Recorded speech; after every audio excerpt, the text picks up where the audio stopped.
여러분 안녕하십니까? 이재명 대통령이 미국 트럼프 대통령과의 첫 한미 정상회담을 성공적으로 마무리했습니다.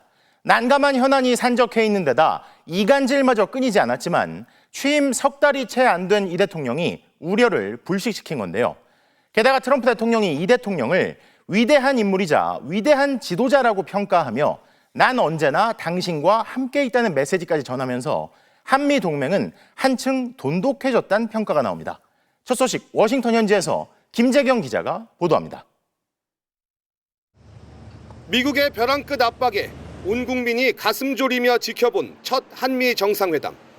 회담 3시간 전 트럼프 대통령이 SNS에 돌발 메시지를 올리면서 긴장감이 돌았지만 백악관 현관에 마중 나온 트럼프 대통령은 이 대통령과 굳게 악수하며 어깨에 손을 얹는 등 친밀감을 과시했습니다. 특히 트럼프 대통령은 이 대통령이 앉을 의자를 손수 빼주며 특급 의전을 보여줬는데 이스라엘 네타냐후 총리, 인도 모디 총리 등 극소수 정상만 받았던 예우였습니다. 이 같은 환대에 이재명 대통령은 트럼프 대통령의 상징적 구호인 미국을 다시 위대하게를 인용해 화답했고 미국을 다시 위대하게 만드는 것이 우리 대통령님의 꿈인데 미국이 다시 위대하게 변하고 있는 것 같고 평소 북한 김정은 위원장과 친분을 강조해온 트럼프 대통령에게 한반도 피스메이커가 되어달라며 쉬지 않고 맞춤형 회담을 주도했습니다. 남북 관계가 잘 개선되기 쉽지 않은 상태인데 실제로 이 문제를 풀 수 있는 유일한 인물이 트럼프 대통령이십니다. 대통령께서 피스메이커를 하시면 저는 페이스메이커로 열심히 지원하겠습니다. So that's good. We can do big progress, I think, with North Korea. Absolutely. 여기에 북한의 트럼프 월드를 짓고 함께 골프를 치자는 발언까지 이 대통령의 한마디 한마디는 회담 내내 트럼프 대통령의 귀에 꽂혔습니다. 결국 업무 오찬에서 트럼프 대통령은 이 대통령을 위대한 지도자라고 거듭 치켜 세웠습니다. 이 대통령을 향해 당신은 전사다. 당신은 위대한 사람이고 위대한 지도자다. 한국은 당신과 함께 더 높은 곳에서 놀라운 미래를 갖게 될 것이다. 난 언제나 당신과 함께 있다. 대통령실은 또 이 대통령이 트럼프 대통령에게 과거 암살 위협으로 목숨을 잃을 뻔한 공통의 경험을 언급하며 공감대를 만들었다고 설명했습니다. 회담 직전까지만 해도 운명의 담판이라며 기대보다는 우려가 컸지만 막상 뚜껑을 열어보니 돈독한 만남이었습니다. 무엇보다 경제와 통상, 안보 협상에서 시간과 여지를 둘 수 있다는 점에서 공동선언문을 작성하지 않은 점도 성과라는 분석이 나옵니다. 워싱턴에서 MBC 뉴스 김재경입니다.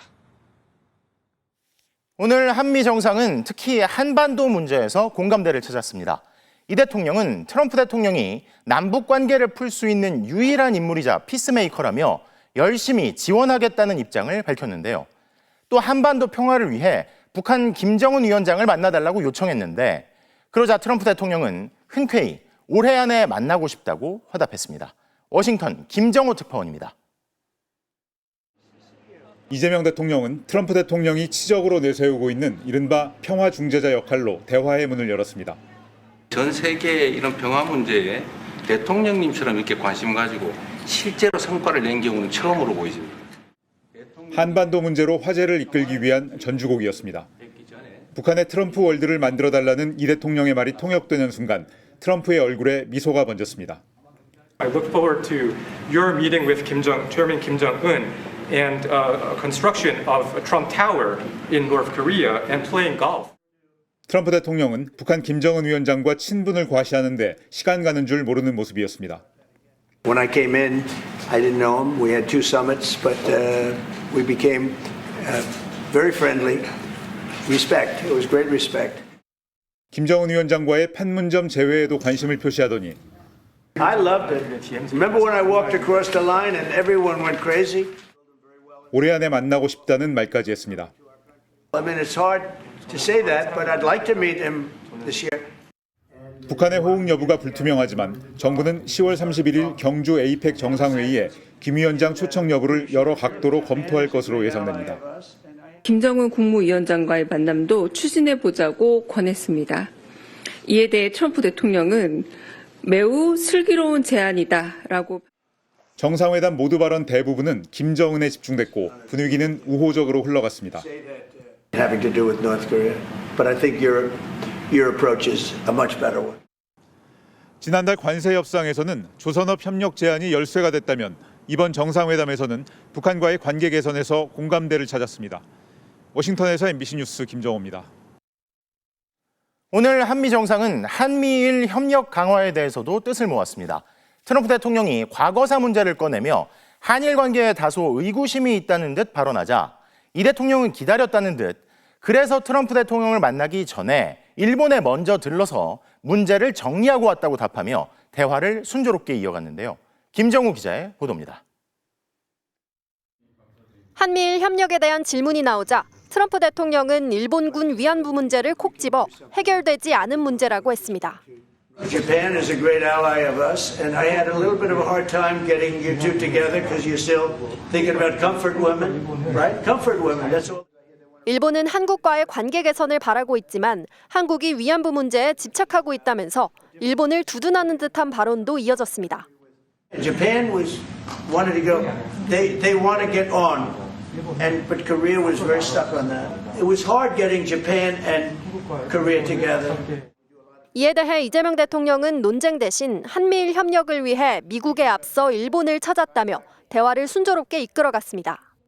한미일 협력을 매우 중시하고 계시기 때문에 제가 대통령을 뵙기 전에 미리 일본과 만나서 대통령께서 걱정하실 문제를 다 미리 정리했다. 이렇게. 대통령실은 일본부터 만난 이 대통령의 구상을 트럼프 대통령도 높이 평가했다고 전했습니다. 특히 트럼프 대통령은 암살당한 아베 전 일본 총리를 훌륭한 사람이라고 치켜세웠는데 첫 집권 때 아베와 각별한 친분을 맺은 탓에 위안부 문제도 일본의 시각에서 이해하는 듯한 모습이었습니다. 중국과의 관계에 대한 언급도 나왔습니다.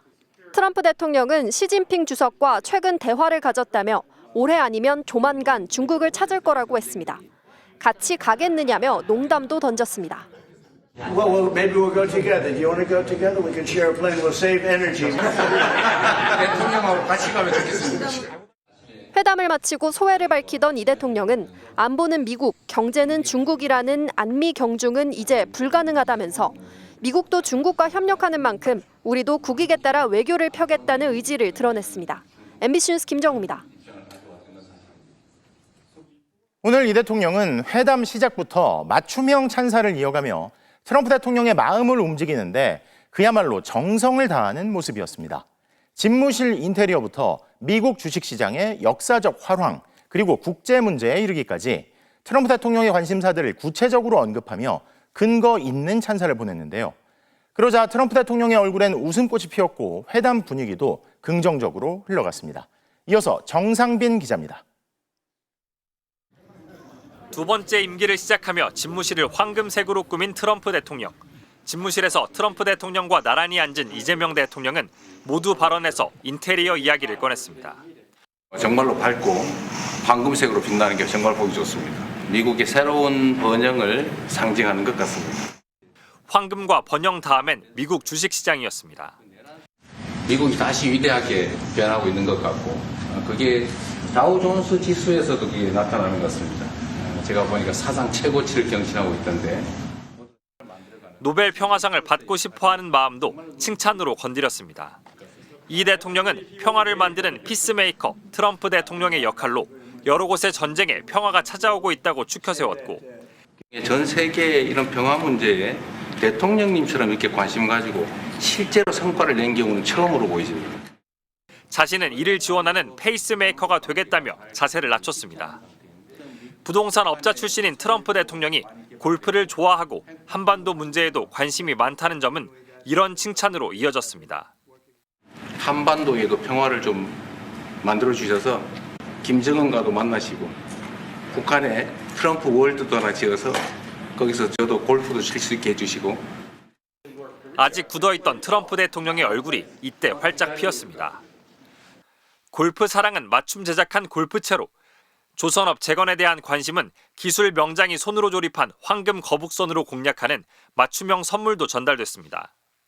대통령실은 비공개 회담이 끝난 뒤 구체적인 회담 의제들에 대해 이야기를 하지 않을 정도로 분위기가 좋았다며 두 정상이 친밀하고 사적인 대화를 나눴다고 분위기를 전했습니다. MBC 뉴스 정상빈입니다. 오늘 한미 정상회담을 위해 우리 정부는 서명용 펜 하나까지 특별 제작할 만큼 심혈을 기울였는데 마침 이 펜을 트럼프 대통령이 마음에 들어 했습니다.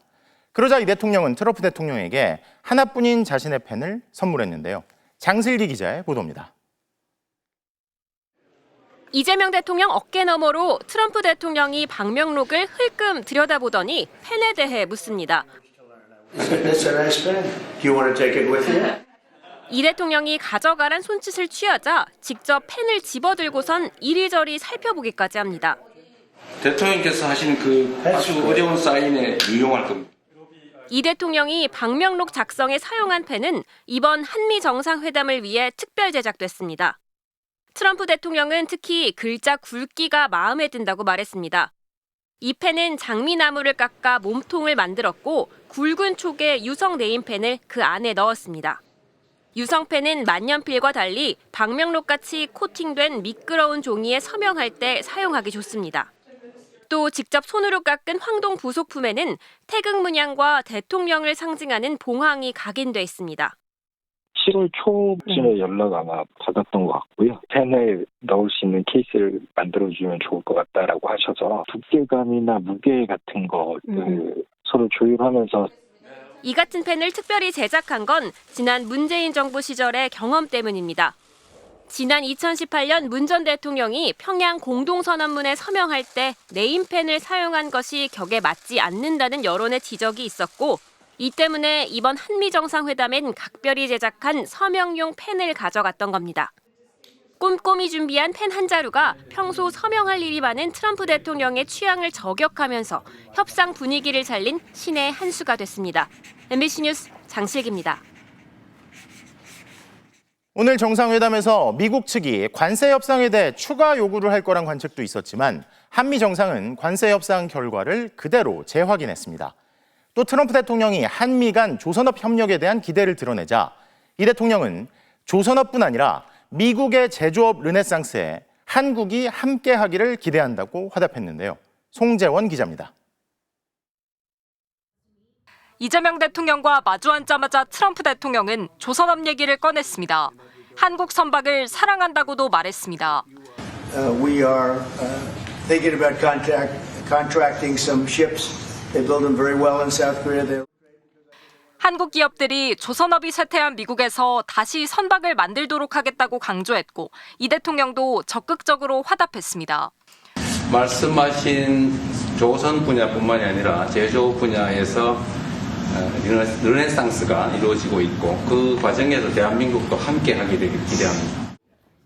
조선업을 물꼬로 화기애애하게 시작한 회담. 트럼프 대통령 특유의 막무가내식 돌발 요구는 없었습니다. 일반 관세를 15%로 낮추기로 한 관세 협상 결과를 재확인했고 농축산물 시장을 더 개방하라는 요구도 없었습니다. 어쨌든 협상이 전체적으로 잘 마무리된 것으로 양국 정상이 공감대를 확인하고 그 부분에 있어서 이의가 없이 끝났다는 건 분명합니다. 대통령실은 원자력 분야 협력에 대한 추가 협의가 이어질 거라면서도 구체적인 내용에 대해선 말을 아꼈습니다. 우리 정부는 사용 후 핵 연료를 재처리할 수 있도록 원자력 협정 개정을 요구해왔습니다. 대통령실은 또 원전 협력에 대해서도 여러 갈래 논의가 진행 중이라고 덧붙였습니다. 얼굴을 맞댄 양국 정상이 관세 협상 결과를 재확인하면서 관세 폭탄으로 크게 출렁였던 한미 통상은 정상화 궤도에 올랐습니다. 우리가 약속한 3,500억 달러, 487조 원 규모의 투자 패키지의 강론을 두고선 실무 협상 과정에서 치열한 기싸움이 예상됩니다. MBC 뉴스 송재원입니다. 회담 직전 트럼프 대통령이 올린 소셜미디어 글이 한때 혼란을 초래했죠. 일각에서는 한국 특검의 윤석열, 김건희 부부 수사를 비판한 거라는 해석이 나오기도 했었는데 회담장에서 트럼프 대통령이 오해라고 확신한다고 말하며 상황은 금세 정리됐습니다. 이 대통령은 트럼프의 돌발 발언이 매우 위협적이었지만 크게 걱정하지 않았다고 말했습니다. 이기주 기자입니다. 한미 정상회담 3시간 전 트럼프 미국 대통령이 자신의 SNS 계정에 한국에서 숙청이나 혁명이 일어나는 것 같다는 글을 올렸습니다. 그러더니 회담 직전에는 이 글의 의미를 묻는 미국 기자의 질문에 한국의 새 정부가 교회를 매우 공격적으로 압수수색했다. 미군 군사기지에서 정보를 수집했다고 들었다고 주장했습니다.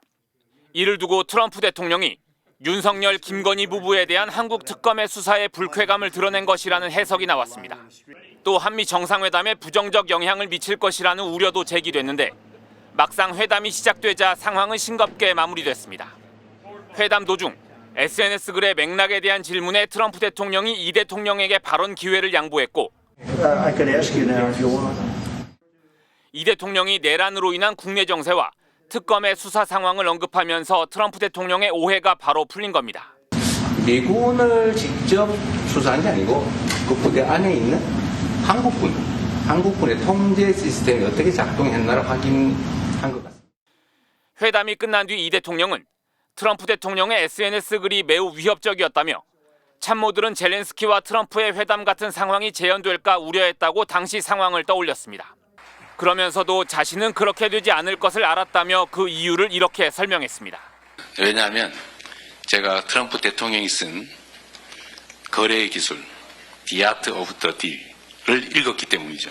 최종적으로 불합리한 결론에 이르게 하지는 않는다. 이례적으로 순방에 동행했던 강훈식 비서실장도 수지 와일스 백악관 비서실장과의 한라인을 신속히 가동시켜 오해를 불식시키는 등 트럼프의 돌발 발언은 약 3시간 만에 황당한 해프닝으로 정리됐습니다. MBC 뉴스 이기주입니다. 이재명 대통령의 방미 전부터 일부 보수 세력은 트럼프 대통령이 윤석열 전 대통령을 사면해 줄 거라는 황당한 주장을 펼쳐왔습니다. 마침 올라온 소셜미디어 글이 여기에 불을 지피기도 했는데 트럼프 대통령이 바로 선을 그으면서 이른바 트럼프 구원론은 근거 없는 망상으로 끝났습니다. 박진중 기자입니다. 일부 보수 세력과 극우 성향 유튜버들은 트럼프 대통령이 위기에 몰린 윤석열 전 대통령을 구원해 줄 거란 주장을 펼쳐왔습니다. 트럼프가 뭐라 했는지 아세요? Really admire. 나는 진실로 윤석열을 존경한다 그랬어요. 구치소에 갇혀서 인권 유린당하고 있죠. 지난 6월엔 아예 미국 워싱턴까지 건너가 서울과 부정선거 규탄 동시 집회도 열고 미국 강성 보수 인사들과도 접촉하면서 음모론을 퍼뜨리기에 열을 올렸습니다. President Trump, you know what election fraud looks like. Now it's happening to your allies. Please act and act soon. 정상회담 직전까지도 이들은 이른바 트럼프 구원론을 반복했습니다. 야, 이재명, 왜 윤석열 대통령의 비상겸이 내란이냐라면 이재명은 단 한마디도 못할 겁니다. 왜요? 야당 정치인들도 나섰습니다. 트럼프 대통령이 어젯밤 자신의 SNS에 숙청, 혁명이란 단어를 써가며 한국을 언급하자 30분도 안 돼 나경원 국민의힘 의원은 한국 정치 불신이 미국에 확산되고 있음을 암시한다고 게시했고 곧이어 김문수 전 장관도 대한민국은 국제사회에서 고립될 중대한 위기에 직면했다며 날을 세웠습니다. 하지만 불과 몇 시간 뒤 정상회담장에서 이재명 대통령의 설명을 들은 트럼프 대통령은 오해였다고 입장을 밝혔습니다. Because it didn't sound to me like South Korea. I am sure it's a misunderstanding, but you know there is a rumor. 국내 보수 세력들의 트럼프에 대한 기대는 트럼프마저 배신했다. 트럼프도 친중 좌파라는 실망감으로 바뀌었습니다. 트럼프가 결국 장사꾼 기질을 보이면서 이재명과 꼭 손을 잡았습니다. 황당한 주장에 불과했던 이들의 선동이 미국 대통령에까지 전달돼 언급되며 국익마저 훼손될 우려까지 일었던 지난밤. 오히려 일부 보수 세력의 주장이 근거 없는 망상이었다는 상식적 결론으로 종결됐습니다. MBC 뉴스 박진준입니다. 이번 회담에서 국방비 증액과 주한미군의 역할 변화 등이 미국이 요구하는 주요 의제로 꼽혔는데 주한미군 감축은 논의되지 않았습니다. 이재명 대통령은 국방비를 증액해 한국이 한반도 안보에 더욱 주도적인 역할을 하는 방식으로 한미동맹 현대화를 할 것이라고 말했습니다. 로스앤젤레스 박윤수 특파원의 보도입니다. 이재명 대통령은 한미 양국이 국익 중심 실용 동맹의 새 지평을 열 것이라고 말했습니다. 한미 동맹을 안보 환경 변화에 발맞추어 더 호혜적이고 미래지향적으로 현대화해 나가자는데 뜻을 함께 모았습니다. 한국이 한반도 안보에서 주도적인 역할을 해 나갈 것이라며 국방비를 늘릴 것이라고 밝혔습니다. 이 대통령은 늘어난 국방비는 스마트 강군 육성, 즉 우리 군의 현대화에 쓰일 것이라고 했습니다. 늘어난 국방비는 우리 군을 21세기 미래전에서 반드시 승리하는 스마트 강군으로 육성하기 위한 첨단 과학 기술과 자산을 도입하는 데 사용될 것입니다. 대통령실은 국방비 증액이 우리가 보는 한미 동맹 현대화의 방향이라고 설명했습니다. 이른바 동맹 현대화의 주요 의제인 주한미군의 전략적 유연성 확대는 논의되지 않았던 것으로 전해졌습니다.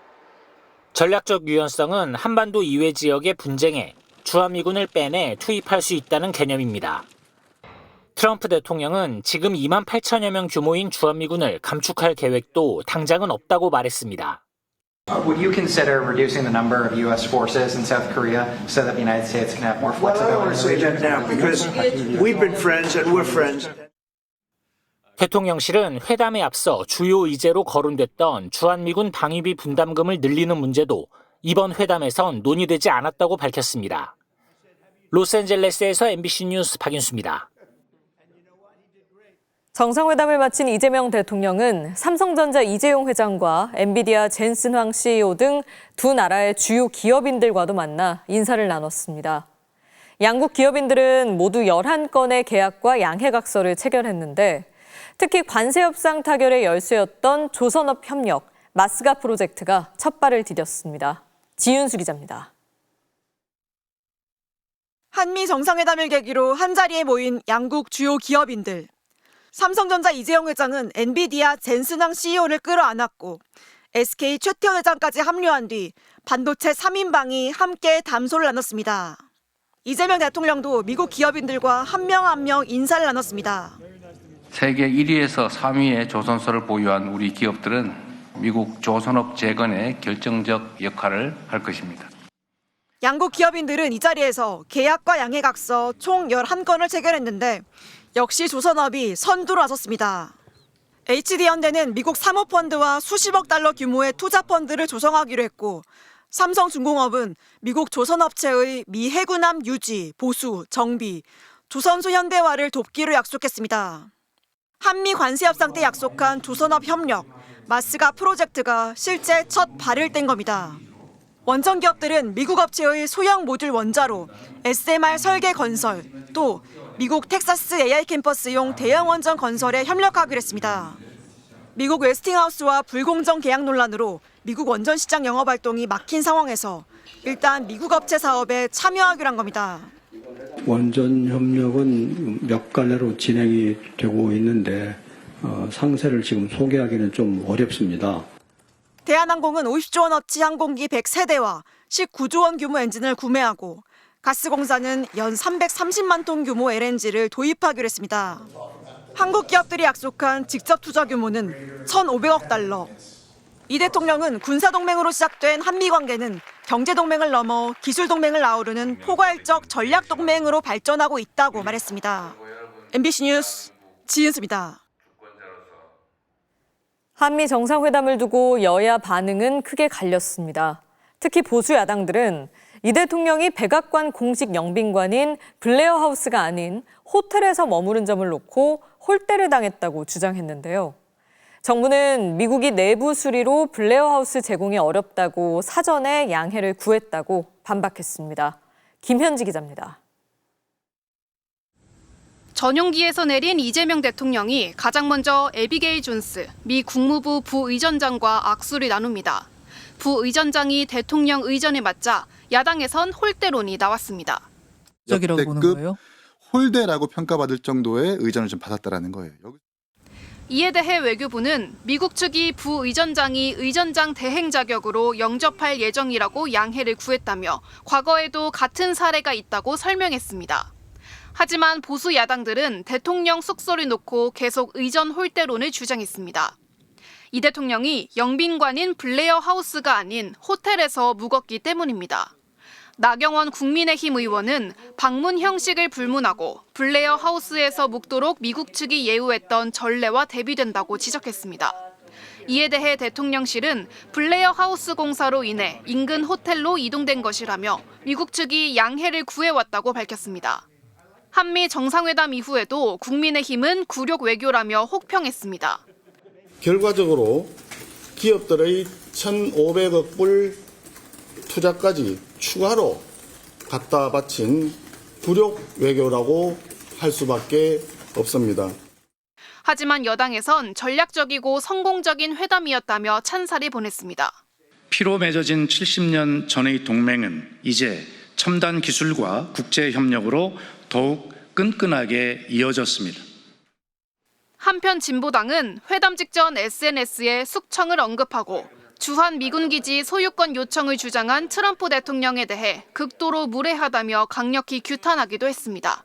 MBC 뉴스 김현지입니다.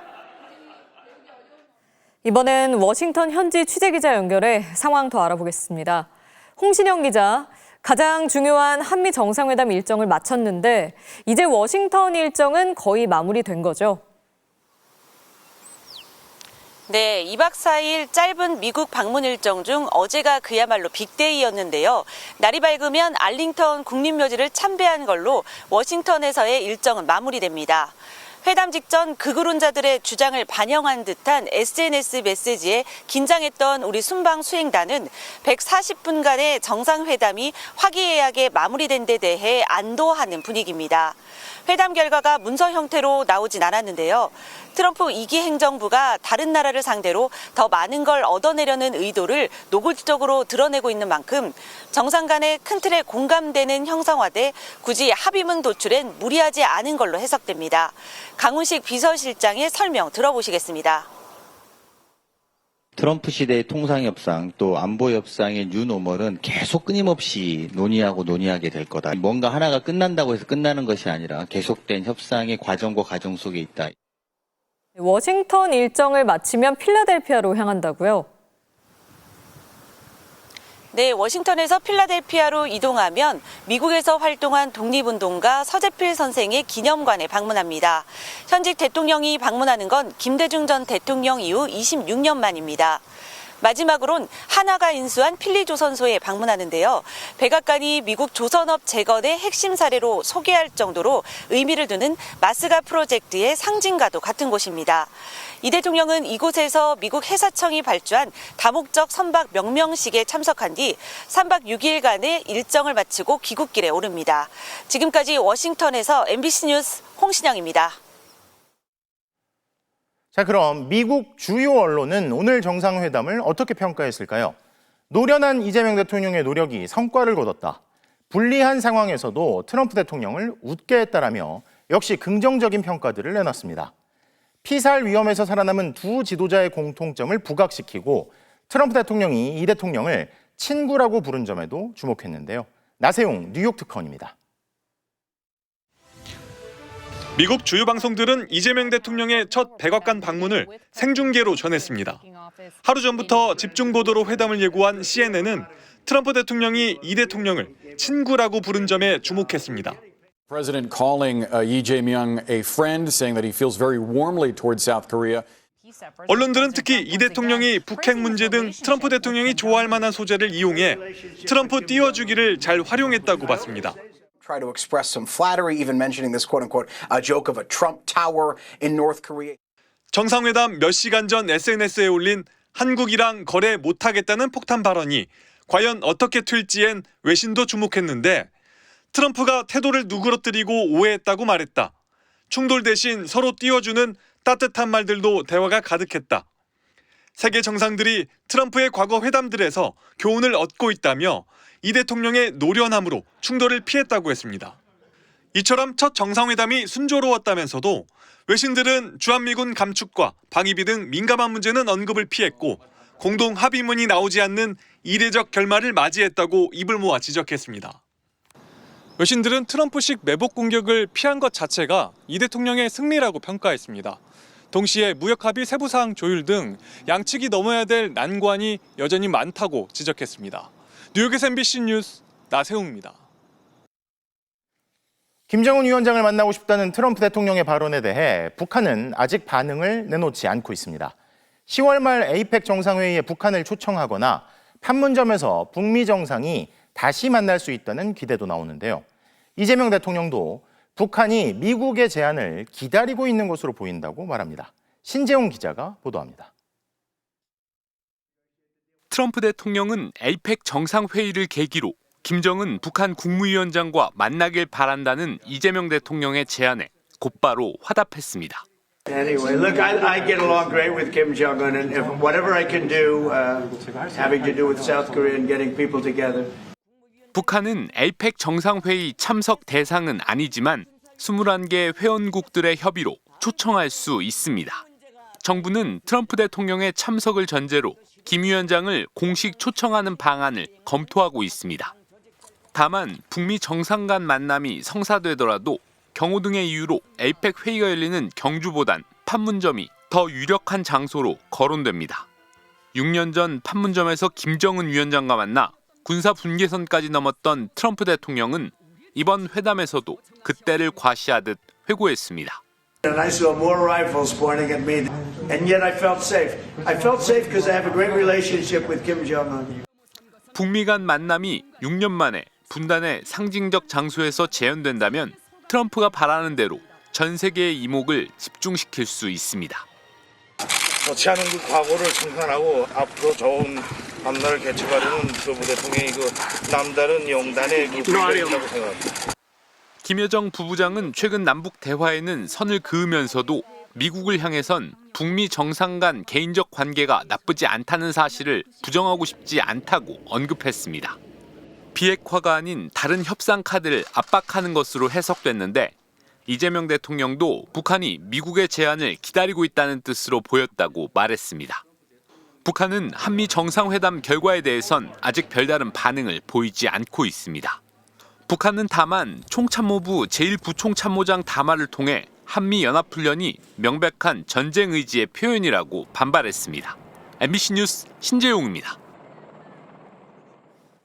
다음 소식입니다. 국민의힘 신임 당대표로 장동혁 의원이 선출됐습니다.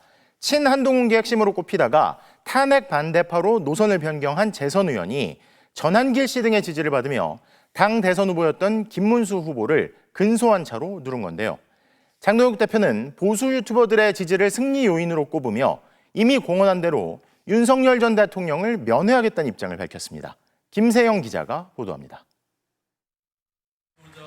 김문수와 장동혁, 탄핵 반대파 후보들만 남았던 최종 대결은 장동혁 후보의 승리로 끝났습니다.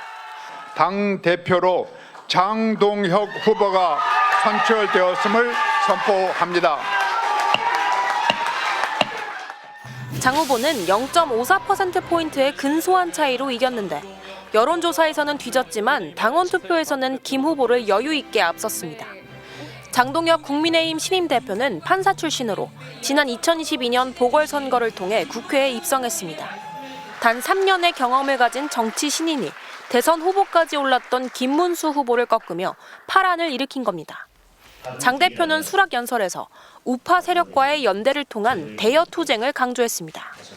모든 우파 시민들과 연대해서 이재명 정권을 끌어내리는데 제 모든 것을 바치겠습니다.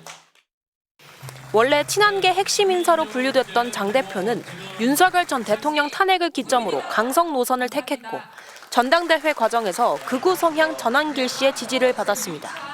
결선을 앞두고 찬탄파 흡수에 나섰던 김문수 후보와 달리 끝까지 강성 지지층에 매달렸던 장 대표는 당을 분열시키는 사람들에 대해 결단할 수 있다고 말했습니다.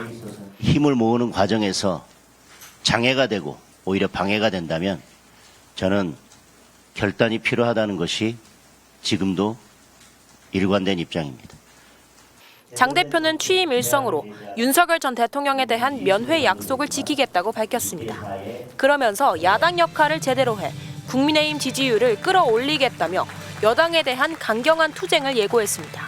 MBC 뉴스 김세영입니다. 재선의 장동혁 의원이 당대표가 되기까지는 이른바 아스팔트 구구의 지지가 결정적이었던 걸로 보입니다. 아스팔트 극우가 국민의힘을 공식적으로 장악한 거란 관측 속에 장 대표는 친한계 등을 겨냥한 듯 당의 방향과 반대로 가는 이들과는 함께 갈 수 없다는 입장을 재차 강조했는데요. 전한길 씨가 기용될지가 관심을 모으는 가운데 국민의힘 내 갈등과 분열이 잦아들기는 더 어려워진 것으로 보입니다. 공윤선 기자입니다. 윤 전 대통령 탄핵 국면 당시 장동혁 의원은 반탄 투사로서 선봉에 섰습니다. 장동혁 의원님 오셨습니다. 이른바 아스팔트 보수 세력 앞에서 헌법재판소를 조롱하기도 했습니다. 헌재는 내란머리만 믿고 날뛰다가 황소 발에 밟혀 죽는 깨구락질 신사가 되었습니다. 당대표 출마 일성 역시 찬탄 세력이 당을 위기로 몰아넣는 걸 볼 수만은 없다였습니다. 내부 총질과 탄핵 찬성으로 윤석열 정부와 당을 위기로 몰아넣고 극우몰이를 하는 것은 결코 용납될 수 없습니다. 전당대회 기간에는 아스팔트 보수 세력의 상징인 전한길 씨의 유튜브에 출연하며 전 씨를 적극 비호했습니다. 지금 여러분이 손가락질하는 전한길 선생, 그 겨울 우리 당을 지키자고 했던 사람들입니다. 열심히 싸운 분들에 대해서는 공천을 줄 수 있다고 생각합니다. 실시간으로 장 대표의 승리를 축하한 전한길 씨는 승리의 요인을 아스팔트 세력과 함께 했기 때문이라고 주장했습니다. 겨우 이겼어. 오랜만에 한번 웃어봅니다. 정말로 감명 깊은 그 당시에도 연설이 기억납니다. 저랑 같이 아스팔트 싸웠죠. 장 의원의 당선으로 아스팔트 세력의 당내 영향력이 커질 걸로 예상되는 가운데 벌써 반발이 터져나오고 있습니다. 조경태 의원은 윤 전 대통령 면회를 가겠다는 장 대표를 향해 대표직을 그만두고 가라며 잘못된 리더는 결국 조직과 개인을 죽인다고 일갈했습니다. 당선 즉시 찬탄 세력, 이른바 내부 총질 세력을 청산하겠다고 공언한 장 대표. 최고위원마저 반탄파가 다수로 채워지면서 찬탄파의 당내 입지가 좁아져 분당 가능성까지 거론됩니다. 민주당은 전한길과 손을 맞잡고 내란 숙의 복당을 외치던 후보를 당대표로 환영하는 국민이 몇이나 되겠냐며 직격했고, 조국혁신당은 국민의힘 전당대회는 찐윤 감별사 전한길 씨의 포효로 시작해 윤어게인으로 끝났다고 꼬집었습니다. MBC 뉴스 공윤선입니다. 자, 그러면 당대표 선출 이후 그동안의 입장에 혹시 어떤 변화가 있는지 장동혁 국민의힘 신임 당대표의 당선 소감을 직접 들어보시겠습니다.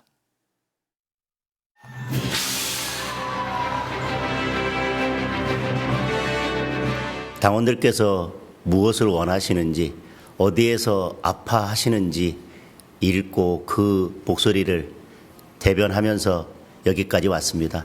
당원들이 이렇게 승리를 만들어 주셨다고 생각합니다. 다시 국민이다. 다시 국민이다.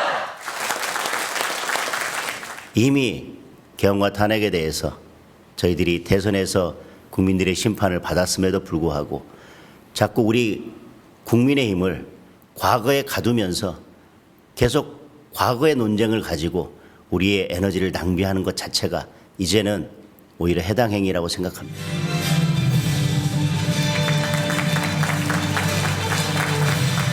당이 방향을 정하면 그 방향대로 함께 가고자 하는 모든 분들과 힘을 합치겠습니다. 그러나 여전히 당의 방향과 반대로 가거나 당을 위험에 빠뜨리는 분들과는 함께 갈 수 없다는 입장을 다시 한번 확인합니다.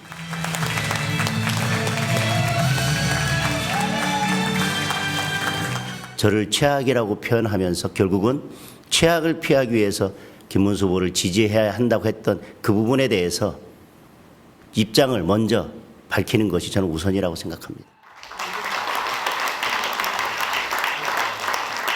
처음에 제가 당대표에 출마했을 때 대부분의 언론에서는 저를 극우로 몰았습니다. 그럼에도 불구하고 일면 많은 유튜버들께서 지금 당원들의 마음이 어디 있는지를 정확하게 말씀해 주셨고 제가 그 당원들의 마음을 정확하게 읽어내고 있다고 계속 말씀을 해 주셨습니다.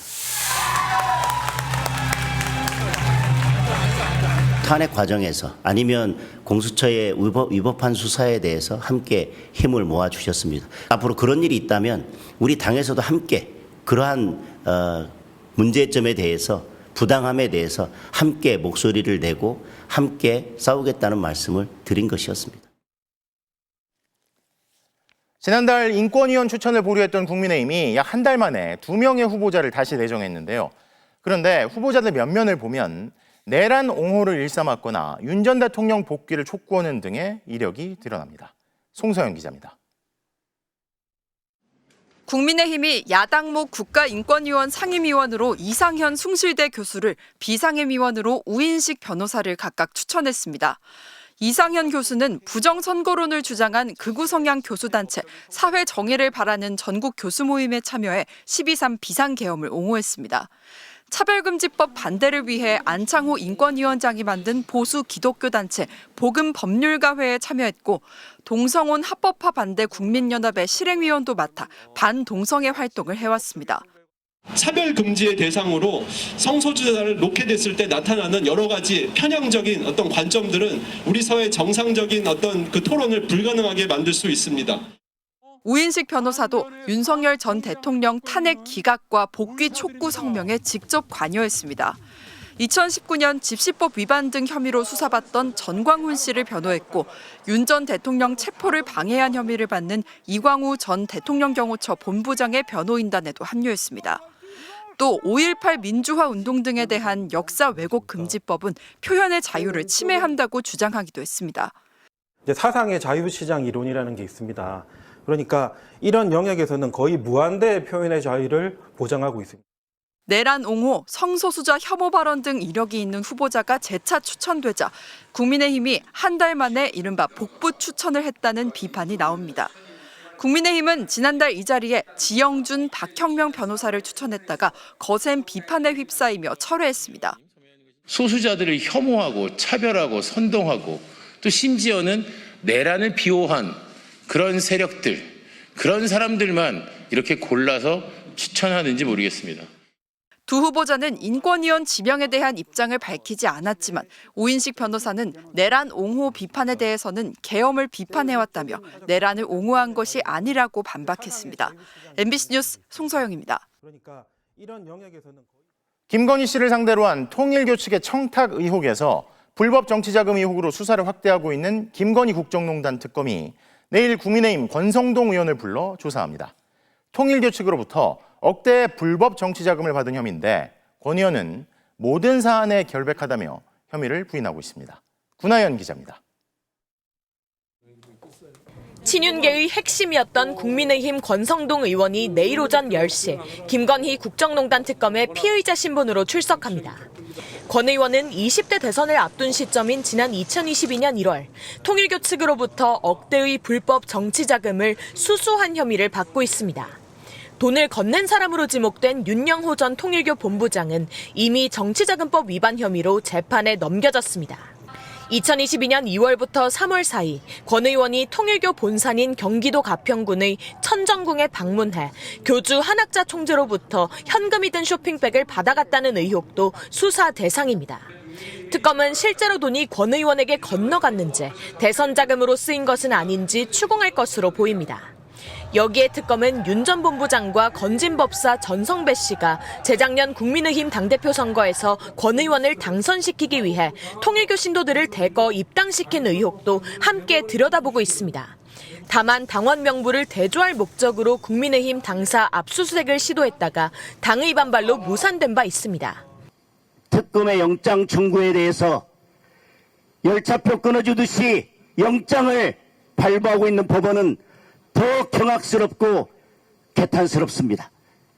권 의원은 자신의 페이스북에 특검 측이 일부 언론과 결탁하고 정치 공작을 이어가고 있다며 특검이 주장하는 모든 사안에 대해 결백하다. 이재명 정부의 표적 숙청 시도 역시 반드시 극복하겠다고 주장했습니다. MBC 뉴스 구나연입니다. 내란 사태에 연루된 혐의를 받고 있는 윤석열 정부의 유일한 국무총리 한덕수 전 총리가 내일 구속영장 실질심사를 받습니다. 영장 발부 여부를 결정할 쟁점은 무엇이 될지 구승은 기자가 보도합니다. 비상계엄 직후 열린 지난해 12월 11일 국회 본회의. 대통령 앞에서 계엄을 반대한다고 분명하게 본인 의견 피력한 사람 누굽니까? 손 들어주세요. 손을 든 사람은 최상목 당시 경제부총리와 조태열 당시 외교부 장관 둘뿐이었습니다. 그런데 몇 초 뒤 한덕수 전 국무총리도 말을 얹었습니다. 나머지는 걱정만 하신 거 아니에요? 예, 저는 대통령님께 반대한다고 말씀드렸습니다. 한 전 총리는 계엄에 반대하기 위해 국무회의 소집을 건의했다고 주장해왔습니다. 하지만 정족수가 채워지자마자 시작된 회의는 단 2분 만에 종료됐습니다. 일부 국무위원은 한 전 총리에게 왜 반대하지 않았냐고 물었다고 수사기관에 진술한 것으로 전해졌습니다. 대통령의 위법한 행위를 견제해야 하는 국무총리의 헌법적 책무를 이행하지 않았다는 게 특검의 판단입니다. 유언유복한 비상계엄을 사전에 막을 수 있었던 최고의 헌법기관입니다. 책무를 수행하지 않아 계엄을 방조했다는 의혹의 위법성을 어떻게 판단할 것인지가 구속영장 실질심사의 핵심 쟁점입니다. 특검은 한 전 총리가 내란을 돕는 행위를 했다고 볼 만한 정황도 여럿 포착한 것으로 전해졌습니다. 일단 알려진 부분은 계엄의 절차적 정당성을 확보하는 데 악용될 수 있었던 국무회의 소집 건의와 계엄 선포문 사후 부서 시도입니다. 그런데 한 전 총리는 사후 서명을 하고 며칠이 지난 뒤인데도 국회에선 계엄과 관련해 부서를 한 적이 없다고 발언한 적이 있습니다. 총리와 국무위원이 부서 안 했다고 지금 하셨습니다. 제가 안 했습니다. 네. 다른 국무위원들 중에서 하신 분 있으면 손 들어주세요. 쉽게 믿을 수 없는 계엄 사태에 대한 한 전 총리의 발언들. 이는 증거인멸 우려와도 연결되기 때문에 특검은 혐의의 중대성과 더불어 한 전 총리가 계속 말을 바꿔온 과정을 구속영장 실질심사에서 강조할 것으로 보입니다. 이에 대해 한 전 총리 측은 계엄을 사전에 알지 못했고 반대했지만 역부족이었다. 도주나 증거인멸 우려도 없다고 반박할 것으로 예상됩니다. MBC 뉴스 구승입니다. 한 육군 병장이 동기와 후임병들을 수시로 괴롭혔다는 신고가 접수됐습니다. 선임 웃음소리를 닮았다고, 야구팀이 졌다고 때리는가 하면 흙탕물을 마시고 강아지 풀을 먹으라고 강요도 했다고 하는데요. 먼저 이승지 기자의 단독 보도입니다. 육군 7군단 예하부대의 한 병사가 휴대폰에 작성한 메모입니다. 응원하는 야구팀이 져서 구타. 선임 웃음소리 닮았다고 구타라고 적었습니다. 복부를 배트로 강타한 뒤 엄살 부리지 말고 웃으라고 강요했다고도 썼습니다. 책임 분대장을 맡고 있는 김모 병장에게 당한 가혹행위를 시간과 장소, 목격자까지 기록해둔 겁니다. 같은 생활관에 있는 제 동기를 샌드백 1, 2, 3로 했는데 지난 6월 야외 작업을 마친 뒤에는 드럼통 위에 고여있던 흙탕물과 주변의 강아지 풀을 먹으라고 했다고 했습니다. 흙탕물 일단 좀 마셔봐 하고 안 먹는다니까 이제 막 와서 안 먹냐고 주먹치고 이게 등 맞으니까 저도 막 눈물 나올 것 같아서. 성추행 피해를 당했다는 병사도 있습니다. 다른 병사들을 시켜 두 팔을 붙잡아 못 움직이게 하더니 김 병장이 손가락으로 가슴 부위를 강하게 눌렀다는 겁니다.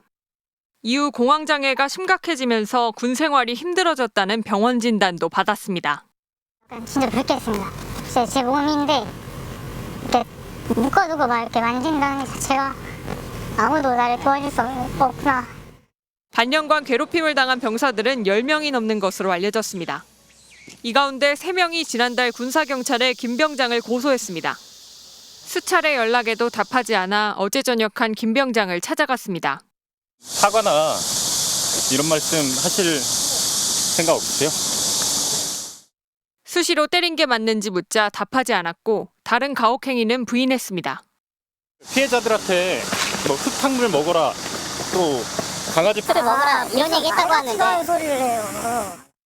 육군 7군단은 피해자 진술에 대해 김 병장이 인정해 징계 처분을 했고 김 병장이 전역함에 따라 현재까지 식별한 혐의를 민간 경찰에 넘길 예정이라고 밝혔습니다.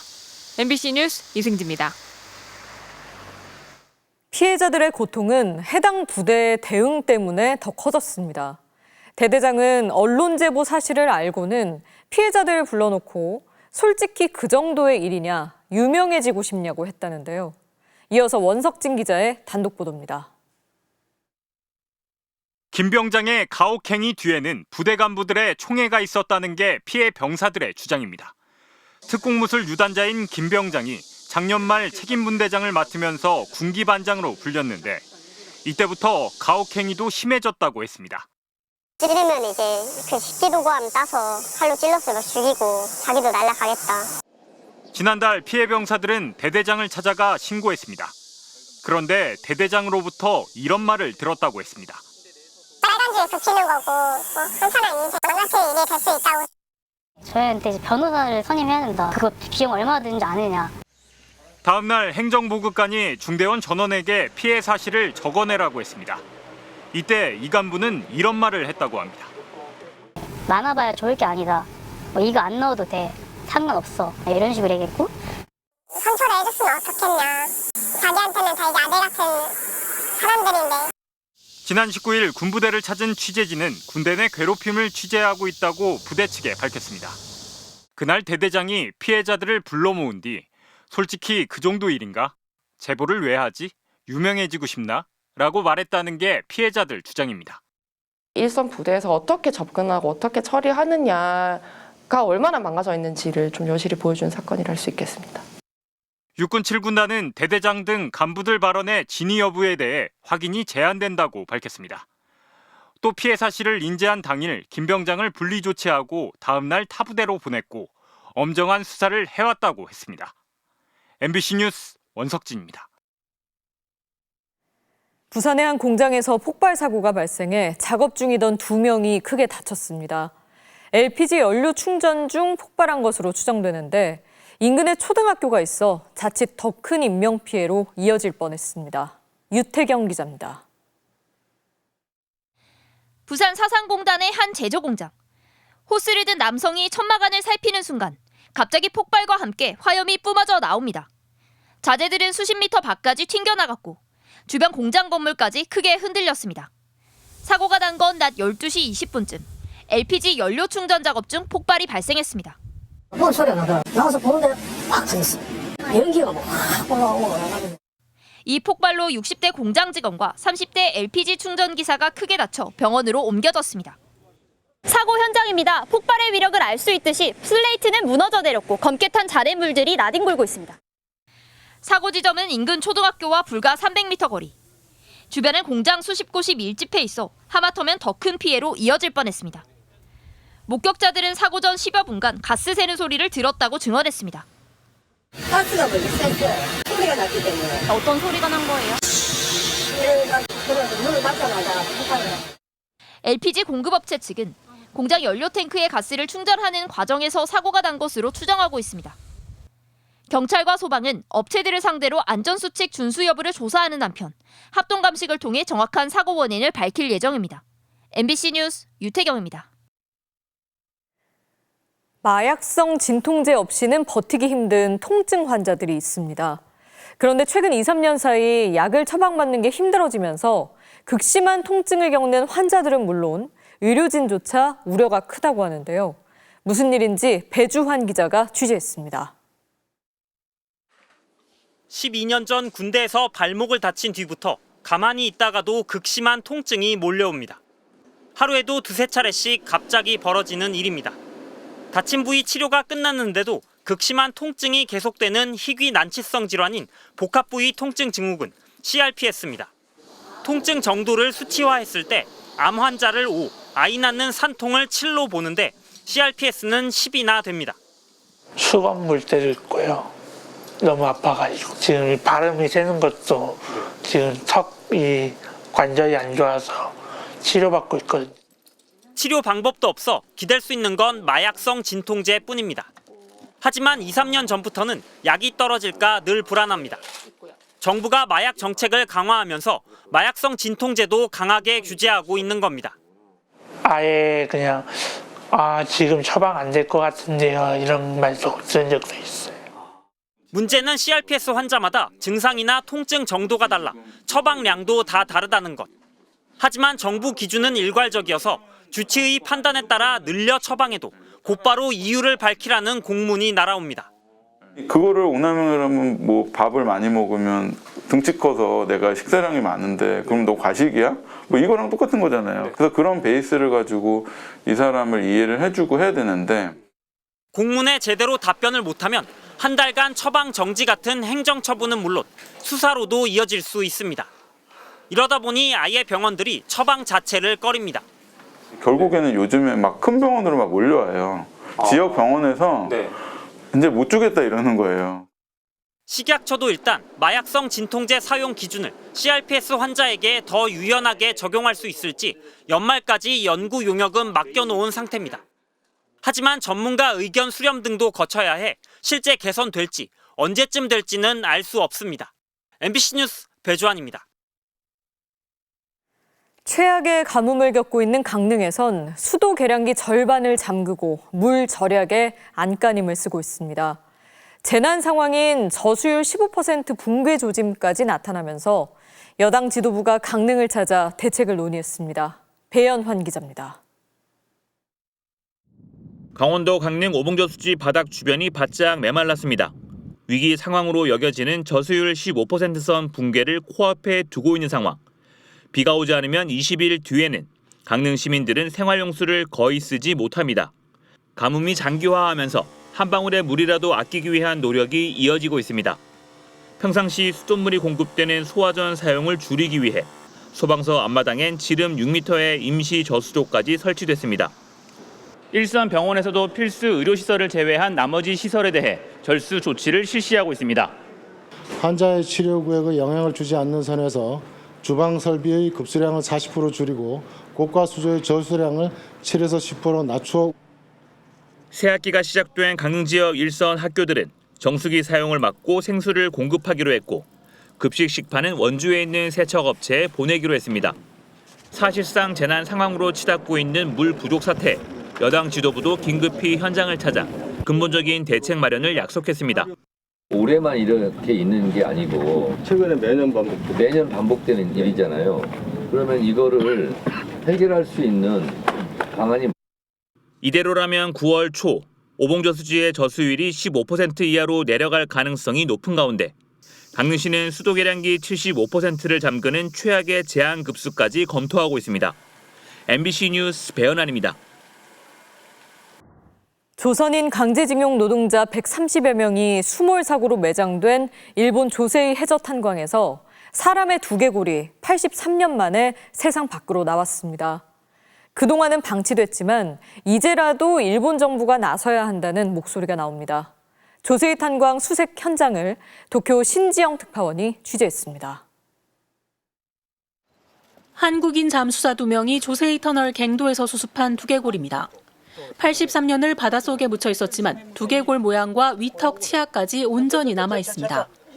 조선인 강제징용 피해자 136명을 포함한 희생자 183명 가운데 첫 번째로 세상 빛을 보게 됐습니다.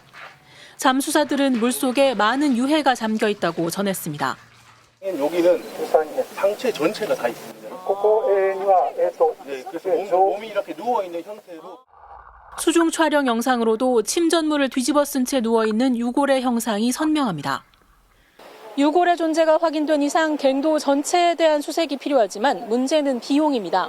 크라우드 펀딩으로 모은 4억 7천만 원은 이미 거의 소진돼 추가 지원이 절실한 실정입니다.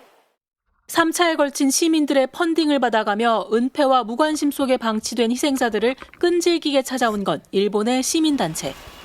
이들은 유해가 확인된 이제야말로 일본 정부가 나서야 할 때라고 강조했습니다. ここで亡くなったこの皆様方をこうして見つかったまだたくさんいらっしゃるのに日本政府は放っておくんですか。一人でも多くの方が一日でも早く地上に上がってこられることを祈るばかりです。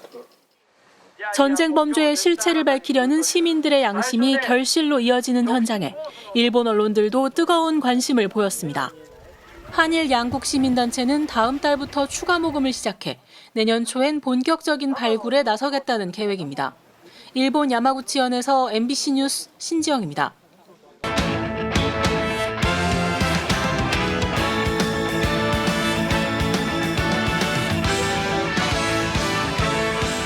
화요일 밤 스포츠 뉴스입니다. LAFC의 손흥민 영입 효과가 수치로도 증명되고 있습니다.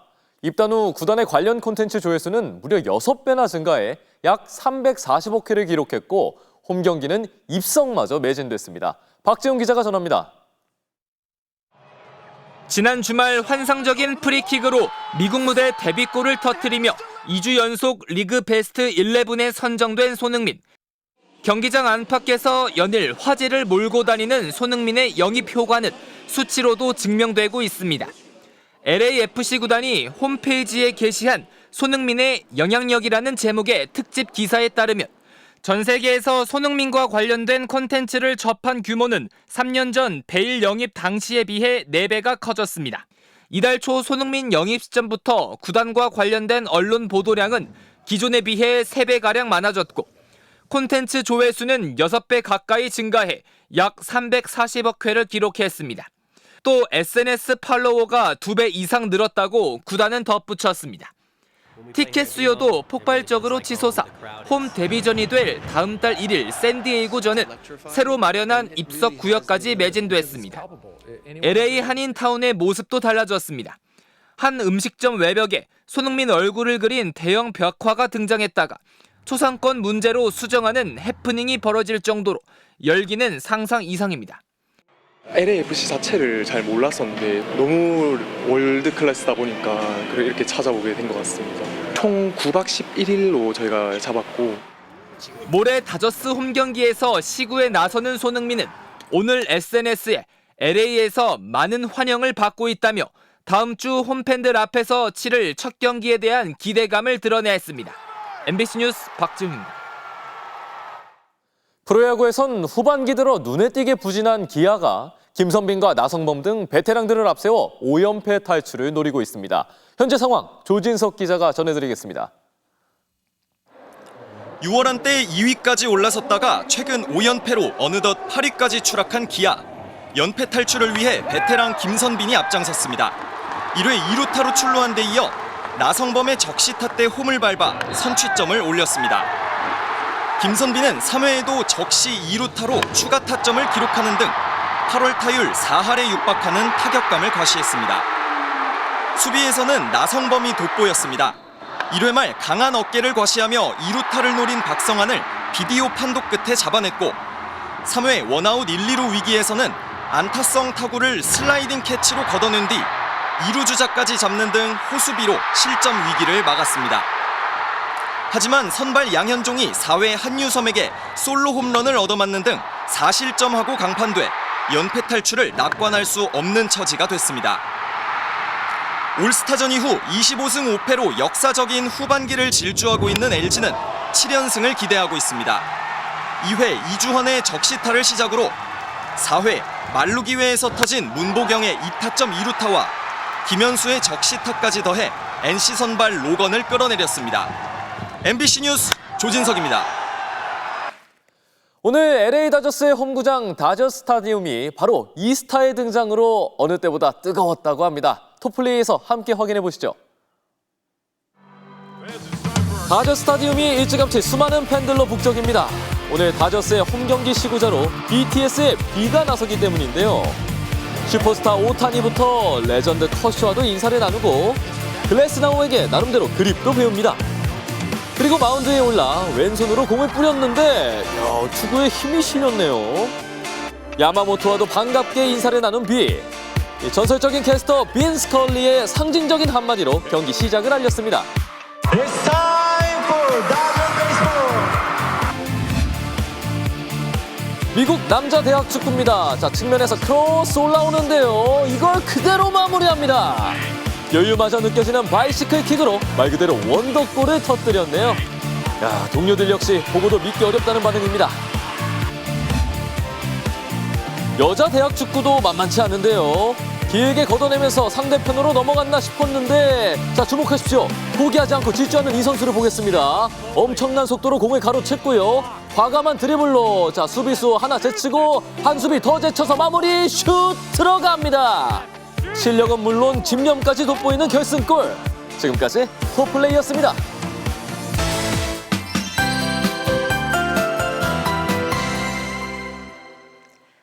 지난 밤사이 천둥 번개 때문에 놀라신 분들 많을 텐데요. 남쪽 수증기와 북쪽 차고 건조한 공기가 만나 강한 비구름이 발달했고요. 시간당 30에서 50mm 이상의 매우 강한 비가 쏟아졌습니다. 비도 비지만 대기 불안정이 심해 낙뢰가 무려 15,000번 넘게 떨어졌습니다. 이로 인해 피해도 발생했는데요. 요란한 비구름은 물러갔지만 대기가 습한 가운데 복사냉각 효과가 더해지면서 출근길 짙은 안개가 끼겠습니다. 경기 동부와 충청, 호남을 중심으로는 가시거리가 최소 10m에서 200m 안팎으로 좁혀지겠습니다. 안전운전 하셔야겠습니다. 비가 내리면서 폭염특보는 한 차례 완화됐지만 아직 전남과 영남 지역은 폭염특보가 계속되고 있습니다. 내일 한낮에 서울의 기온이 32도, 구미 35도까지 올라서 무덥겠고요. 영동 지방은 동풍이 불면서 양양이 27도에 머무는 등 비교적 더위가 덜하겠습니다. 내일 동해안 지방은 비가 조금 내리겠고요. 충북과 경남, 제주는 소나기 가능성이 있습니다. 내일 아침 기온은 서울 24도로 열흘 넘게 이어지던 열대야가 주춤하겠습니다. 한낮 기온은 서울이 32도, 대구 33도 안팎까지 오르겠습니다. 금요일과 토요일 사이 수도권과 영서 지방엔 또 비가 내릴 전망입니다. 날씨였습니다. 자기 자리와 이익만 생각하며 국익을 저버렸던 매국의 습성이 여전히 암약하는 것 같습니다. 하지만 우리는 지난밤 다시 한번 확인했죠. 누가 가짜뉴스로 동맹까지 이간질하며 사익 챙기기에만 골몰하는지, 누가 진짜 국익과 동맹을 생각하는지를 말입니다. 화요일 뉴스데스크 마칩니다. 시청해주신 여러분 고맙습니다.